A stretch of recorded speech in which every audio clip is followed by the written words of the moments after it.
അതൊരു തേളാണ്, അത് മുങ്ങിപ്പോവുകയാണ്. എന്നിട്ടും ഭിക്ഷു കൈമീട്ടി അതിനെ പുറത്തെടുക്കാൻ ശ്രമിക്കുന്നു. തേൾ കുത്തി, അത് വീണ്ടും മുങ്ങിപ്പോകാൻ തുടങ്ങി. വേദന കാരണം അയാൾ കൈ ഉടനെ വലിച്ചു, വീണ്ടും കൈവച്ചു. തേൾ വീണ്ടും കുത്തി, അത് വീണ്ടും മുങ്ങിപ്പോകാൻ തുടങ്ങി.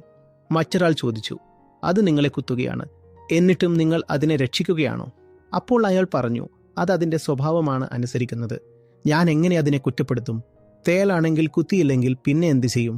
ഇതാണ് കരുണ. നിങ്ങൾ കൈനീട്ടുമ്പോൾ അത് നിങ്ങളുടെ കയ്യിൽ പൂവ് വെച്ച് തരുമെന്ന് പ്രതീക്ഷിക്കരുത്. നിങ്ങൾ ആർക്കെങ്കിലും എന്തെങ്കിലും കൊടുക്കാൻ ആഗ്രഹിക്കുന്നുവെങ്കിൽ കൊടുക്കുക. എന്തിനാണ് പ്രതീക്ഷിക്കുന്നത്? കരുണയിൽ അജ്ഞതയ്ക്കും ചതിക്കും അവസരമില്ല. അവിടെ ആ തേളിന്റെ സ്വഭാവം എന്താണെന്ന് സഹായിക്കാനായി പിന്നെയും പിന്നെയും കൈനീട്ടിയ ആ മഹാനായ ഭിക്ഷുവിന് വളരെ വ്യക്തമായും സ്പഷ്ടമായും അറിയാം. എന്നിട്ടും അതിനെ സഹായിക്കുന്നു, അതിനായി തന്റെ കൈ നീട്ടുന്നു. ഭൂരിഭാഗം ആളുകളും സ്വന്തം തിരക്കഥയ്ക്ക് മാത്രം അടിമകളാണ്. അവരുടെ ഭൂതകാലമാണ് അവരുടെ ഭാവി സൂചിപ്പിക്കുന്നത്.